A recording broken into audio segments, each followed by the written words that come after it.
Hello students. Today we are going to discuss about introduction of Euclid geometry class 9 part first chapter.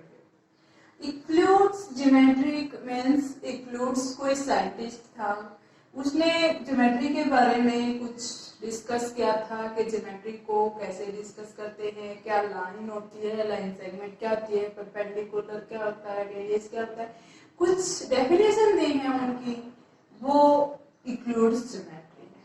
ठीक है, उसको क्या नाम दिया? Euclid's geometry. यूक्लिड साइंटिस्ट ने ज्योमेट्री के बारे में कुछ रूल्स दिए, कुछ डेफिनेशन दिए हैं, उन्हें हम क्या कहेंगे? Euclid's geometry. सबसे पहले वो ट्रू और फॉल्स के बारे में कुछ डिस्कस करता है। देखिए, हम देखते हैं, which are the following statement are true और false? Which are false? Given it. Only one line can pass through a single point. क्या ये ट्रू है? Only one line can pass through a single line. Single point. देखो, ये एक single point, इससे क्या हम कौन ओनली वन लाइन पास कर सकते हैं? नहीं, इससे हम कितनी भी लाइन पास कर सकते हैं। आप देख लीजिए, इनफाइनाइट लाइन पास कर सकते हैं इससे हम। ठीक है, तो दिस स्टेटमेंट इज फॉल्स। क्या कहेंगे हम? वन पॉइंट से, सिंगल पॉइंट से हम इनफाइनाइट लाइन्स ड्रा कर सकते हैं।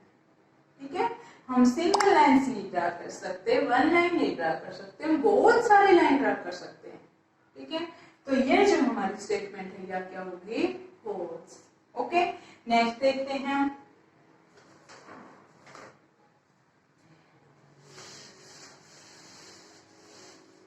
There are an infinite number of lines which pass through two distinct points.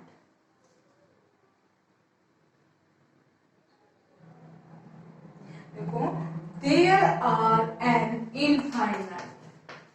There are an infinite line. Number of lines. Infinite number of lines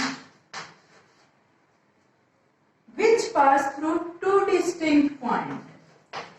Which pass through two distinct points. Two distinct points. 2 point हमारे पास, ये हमने point लिया। ठीक है, there are an infinite number of lines. देखो, 2 point से तो हम एक ही लाइन बनेगी। ठीक है, ये 2 पॉइंट लिए हमने ए बी, तो इससे तो सिंगल लाइन बनेगी। हम और लाइन तो नहीं पास कर सकते, और लाइन पास करेंगे तो उसके लिए अनदर पॉइंट चाहिएगा हमें। ये 2 पॉइंट्स के लिए 1 बनी, तो हम क्या करेंगे? This statement is false. अगर हमारे पास 2 पॉइंट्स हैं तो उससे हम कितनी लाइन ड्रा करेंगे? 1 लाइन ही ड्रा करेंगे, उसको मेट कर देंगे, उन दोनों पॉइंट्स को मिला देंगे तो एक ही लाइन बनेगी। इनफाइनाइट नंबर ऑफ लाइंस नहीं बनेगी। तो ये स्टेटमेंट भी हमारी क्या हो गई? फॉल्स। डिस्टिंक्ट पॉइंट अलग अलग है ये दो। ठीक है, थर्ड पॉइंट है, a terminate line can be produced. A terminate line can be produced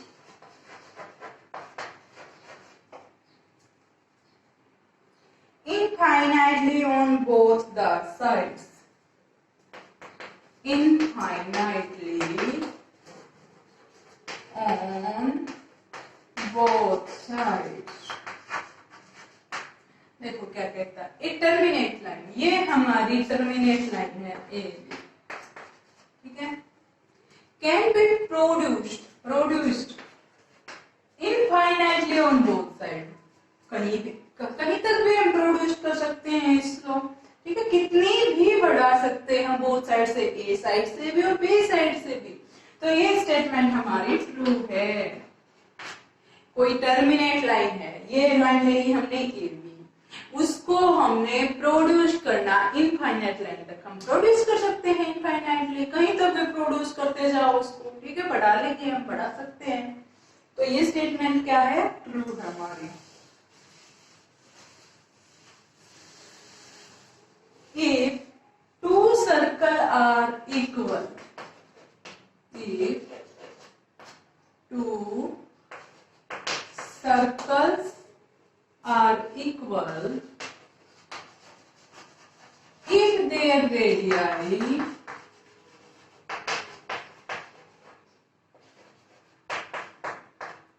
are equal,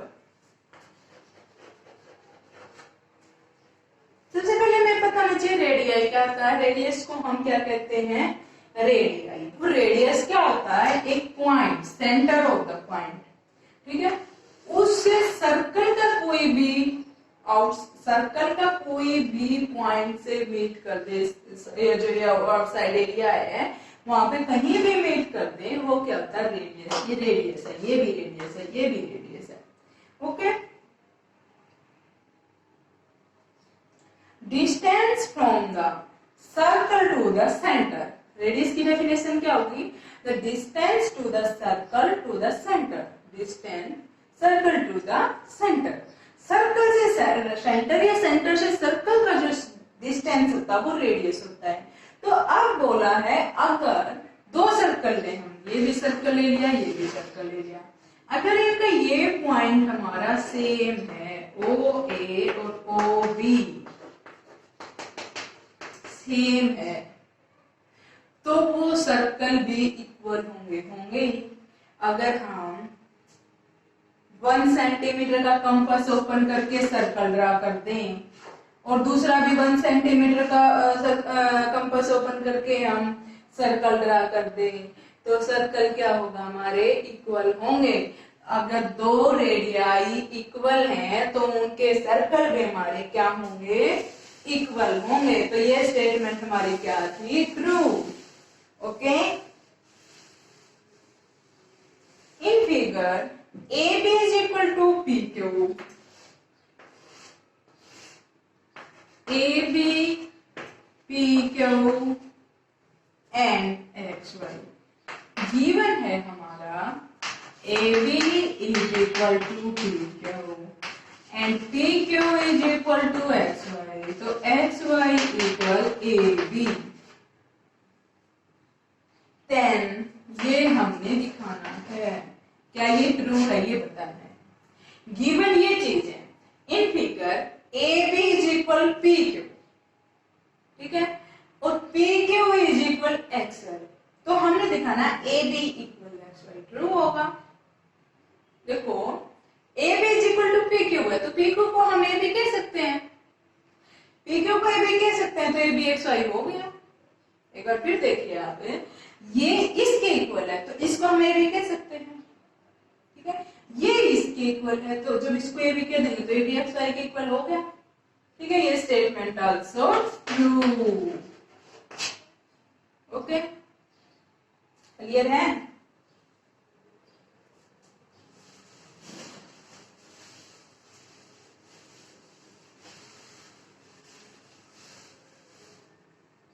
अब पैरेलल लाइंस क्या होती हैं, पैरेलल लाइंस,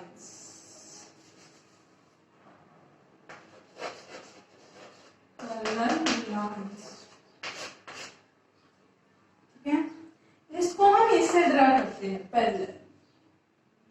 एक होता है परपेंडिकुलर, उसको हम ऐसे ड्रा करते हैं, perpendicular lines, perpendicular,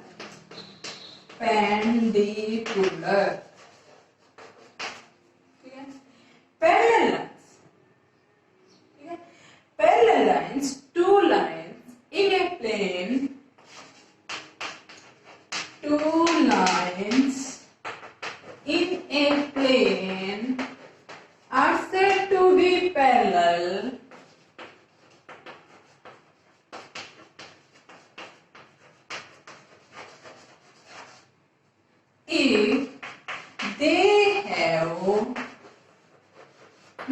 common points. They have no common points. किसी भी प्लेन में टू लाइंस लेंगे हम और वो जो लाइन है पैरेलल तब होंगी जब उनका कोई भी पॉइंट कॉमन नहीं हुआ, कहीं भी जाके वो नहीं मिलेंगी। ठीक है, A B P Q are parallel, A B parallel to P Q. ठीक है, ये एक प्लेन में है, ए बी और पी क्यू में कोई भी पॉइंट कॉमन नहीं है, तो हम क्या कहेंगे, A B parallel P Q. Okay, two lines in a plane, किसी भी प्लेन में दो lines are said to be parallel if they have no common points. वो कोई भी कॉमन पॉइंट्स नहीं रखेगा तो वो क्या हो जाएगा, पैरेलल। ठीक है, परपेंडिकुलर क्या होता है, two lines in a plane are said to be perpendicular if they intersect to each other at 90 degree at right angle। ठीक है, देखिए आप इसकी definition, two lines in a plane are said to be parallel, are said to be perpendicular if they intersect to each other, they intersect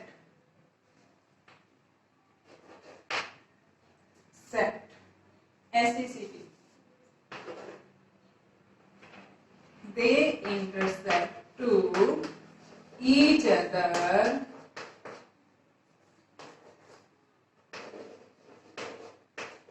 at 90 degree।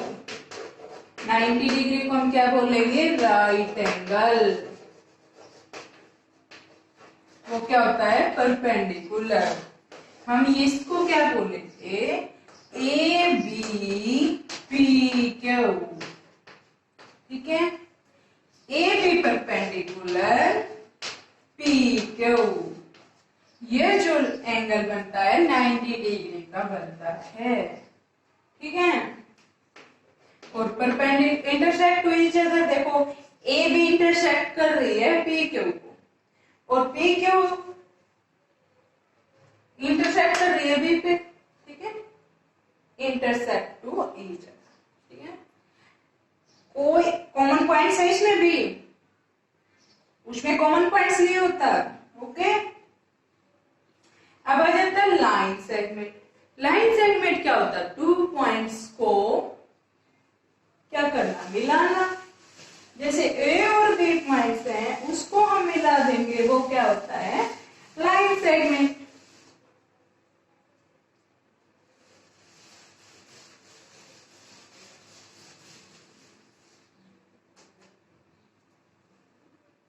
देखें line segment,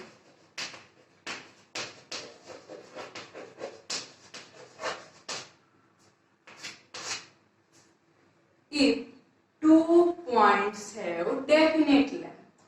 ठीक है, two points के लिए या कोई भी लाइन के लिए, the definite length of a line,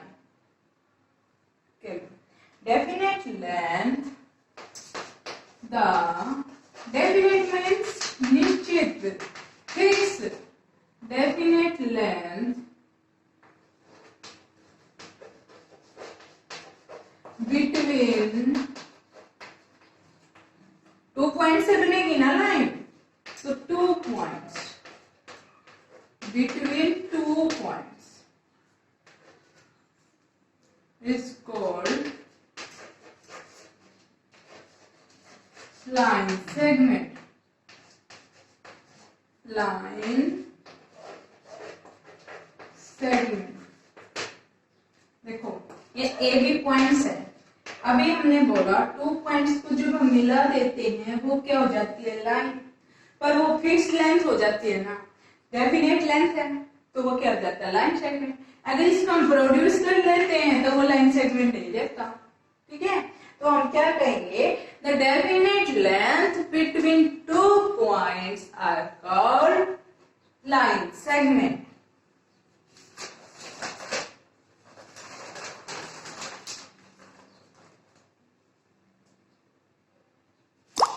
अब है स्क्वायर। स्क्वायर क्या होता है, सबको पता है स्क्वायर की क्या है, ऑल साइड्स इक्वल होती हैं। स्क्वायर्स की ऑल साइड्स इक्वल होती हैं। ठीक है, तो यहाँ पे इक्लूड्स ने क्या डेफिनेशन दी है स्क्वायर की, square is a rectangle whose length and breadth is equal. A square is a rectangle whose, rectangle में क्या होता है, लेंथ ब्रेड्थ होती है, whose length and breadth are equal is called square. क्या इक्लूड्स ने क्या बोला है, स्क्वायर क्या है, रेक्टेंगल है जिसकी लेंथ और ब्रेड्थ हमारी इक्वल है। ठीक है, जैसे ये है, ये L B, L is equal to B. Okay, next है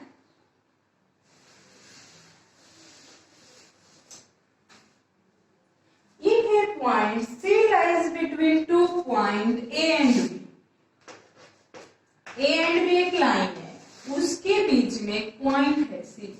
If a point C between two points A and B such that AC is equal to BC,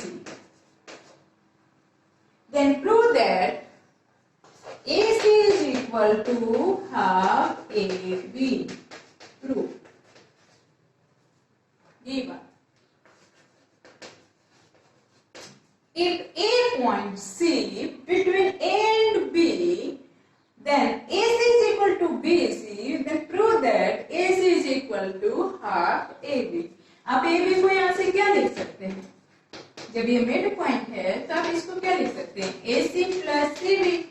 mid point ना हो तो भी लिख सकते हैं AC प्लस CB। अब AC is equal to BC है तो आप यहाँ से क्या लिख सकते हैं, AC प्लस AC। साइड में आप लिख देना AC is equal to BC। Okay, CB को ऐसे लिख सकते हैं जब उसने गिवन किया है दोनों इक्वल हैं, तो यहाँ से हम क्या लिख सकते हैं, 2AC, और AC यहाँ से क्या आ जाएगा हमारा, 2 यहाँ मल्टीप्लाई में तो उधर जाके डिवाइड में। यही हमें प्रूव करना था, क्या था, कुछ नहीं। गिवन क्या है, if A point C on the line AB is AC is equal to BC, then prove that AC is equal to half AB. AB is equal to AC plus CB. अब CB को हम क्या लिख सकते हैं, AC given है 2AC, 2 multiply में divide में गया, जो हमने प्रूव करना था वो हो गया। नेक्स्ट है, देखो किसी भी लाइन में मिड पॉइंट एक ही होगा, दो नहीं प्रूव कर सकते हैं। ठीक है, अगर यहाँ पे हम दूसरा मिड पॉइंट लिखते हैं C डैश, तो हम क्या लिखेंगे, AC is equal to CB, इधर से AC dash is equal to C dash B। तो मिड पॉइंट तो एक ही होगा, इसका ऐसे नहीं हो सकता। तो आप यहाँ एक बात और लिख सकते हैं, A line have only single point midpoint, single midpoint. A line segment have only one midpoint. ठीक है, नेक्स्ट लाइन में इसने पूछा है, if AC is equal to BD, then prove that AB is equal to CD. जो मैं ये line बताना चाह रही थी, ये देखिए एक बार, every line segment has one and only one point। ये बात यहीं से क्लियर होगी। अब नेक्स्ट देखिए, ए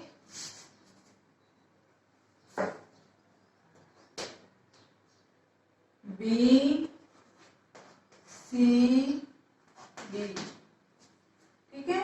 if AC is equal to BD, then prove that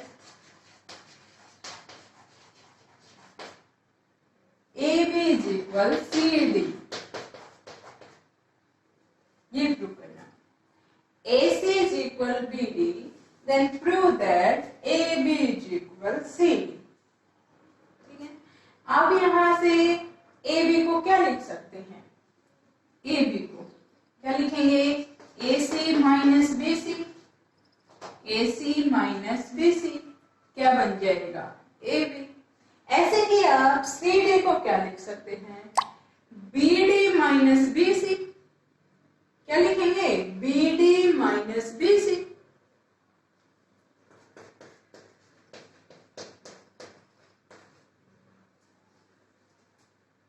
AC minus BC क्या है? AB। और BD माइनस BC क्या है हमारी? CD। हो गया इक्वल, ठीक है। यहां से देखिए AC is equal to BD है, इस इक्वेशन में से मैं बोथ साइड से BC माइनस कर दूं। AC is equal to BD है, यहां लिख लीजिए both side minus BC, subtract BC, subtract BC। Okay, BC subtract करने से ये हमारा ये भी के इक्वल आ जाएगा, ये CD का, यही हमें प्रूव करना था। ओके स्टूडेंट्स, वीडियो को लाइक करें, सब्सक्राइब करें और ज्यादा से ज्यादा शेयर करना ना भूलिए। Thank you students.